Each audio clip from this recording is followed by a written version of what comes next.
November 22వ తారీఖు వరకు party చేసేటువంటి కార్యక్రమాలు ముఖ్యంగా ఈ యొక్క గ్రామ కమిటీలు ఇవన్నీ పూర్తి చేయడము, ఈ గ్రామ కమిటీలు పూర్తి చేసేదాంతో పాటు ఇటీవల జరిగినటువంటి ఈ యొక్క మెడికల్ కాలేజ్ యొక్క ప్రైవేటైజేషన్ దానికోసం దాని వ్యతిరేకంగా 1 కోటి సంతకాలు సేకరించాలనేటువంటి ధ్యేయంగా ఈరోజు గ్రామ స్థాయి నుంచి కూడా చేస్తున్నాం.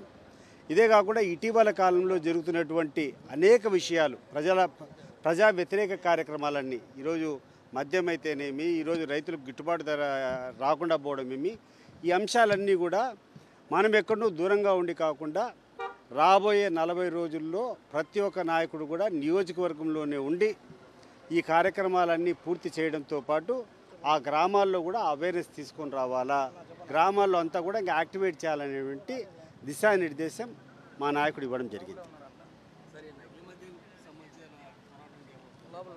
ప్రజలకు అవేర్నెస్, పోరాటం అంటే ఒకటి. ఈరోజు చూస్తున్నాం, పోరాటం చేస్తే ఎంత పెద్ద తప్పు చేసినా ఆ తప్పును తిరిగి వైఎస్ఆర్ కాంగ్రెస్ పార్టీకి వేసేటువంటి దౌర్భాగ్యమైనటువంటి పరిస్థితులు ఉన్నాయి. ఈరోజు ఈ రాష్ట్రంలో అధికారంలో ఉన్నటువంటి పార్టీ ఒక వ్యక్తికి బీఫార్మ్ ఇచ్చి టికెట్ ఇచ్చి వాళ్ళ పార్టీ తరపున నిలబెట్టింది. ఈరోజు ఎవరికైతే వాళ్ళు బీఫార్మ్ ఇచ్చారో, ఎవరితో అయితే వాళ్ళు ఎన్నికల ముందే కూర్చొని ఈ యొక్క లిక్కర్ దందా చేయాలా, ఈ స్కామ్లన్నీ చేయాలని చెప్పి రచించారో ఆ వ్యక్తి మాకు సంబంధమే లేదు, అతను వైఎస్ఆర్సీపీ పంపించేటువంటి వ్యక్తి అని మాట్లాడేటువంటి దౌర్భాగ్యం ఏదైనా ఉందంటే ఒక తెలుగుదేశం పార్టీకి వాళ్ళకు ఉన్నటువంటి మిత్రులు ఎవరైతే వాళ్ళకు ఉన్నటువంటి పత్రికా సో వాళ్ళ ప్రైవేట్ మీడియా కావచ్చు, వాళ్ళ సోషల్ మీడియాలు కావచ్చు, లేకుంటే వాళ్ళ ఎలక్ట్రానిక్ మీడియాలు కావచ్చు, ఎంత దారుణంగా ఉందంటే వాళ్ళు బీఫామ్ ఇచ్చి ఒక వ్యక్తి దగ్గర నుంచి కొంచెం డబ్బులు తీసుకొని దాన్ని బీఫామ్ ఇచ్చారు. ఇచ్చిన తర్వాత ఆ రోజు ఎన్నికలప్పుడే కూర్చొని ఆ వ్యక్తి ఇచ్చినటువంటి హామీ ఏంటంటే, తెలుగుదేశం పార్టీ అధికారంలోకి వస్తే నేను కొన్ని వేల కోట్లు మీకు ఆదాయం వచ్చే మార్గం నేను చూపిస్తాను, నాకు మీరు అవకాశం కల్పిస్తే కొన్ని వేల కోట్లు మీకోసం సంపాదిస్తా అని చెప్పిన తర్వాతనే దానికి సాటిస్ఫై అయ్యి అతను టికెట్ ఇచ్చారు. ఈరోజు జయచంద్ర రెడ్డికి ఎందుకు టికెట్ ఇచ్చినారు?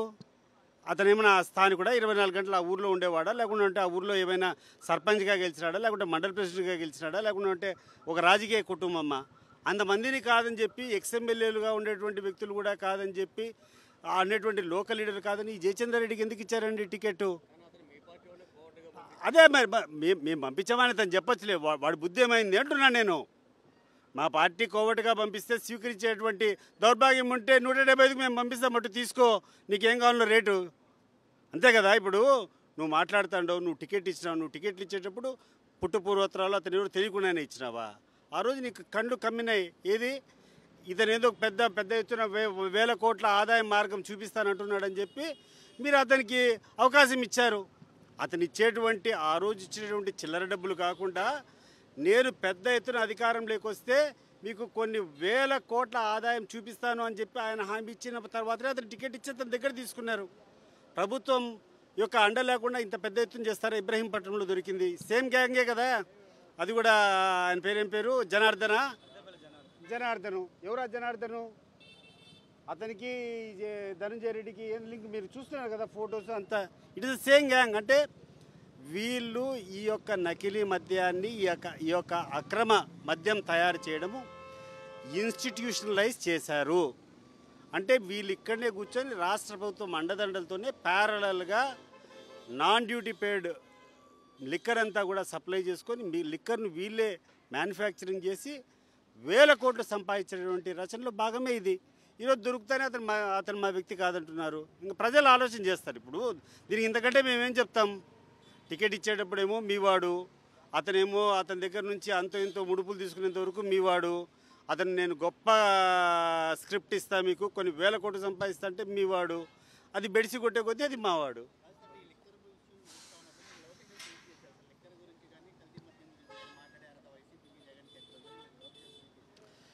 ఈ సందర్భంగా క్లియర్గా ఒకటే చెప్తున్నాను, జగన్మోహన్ రెడ్డికి కాకుండా ఈ లిక్కర్ గురించి మాట్లాడేటువంటి అర్హత ఎవరికన్నా ఉందా? ఒకసారి మీరు ఆలోచన చేయండి.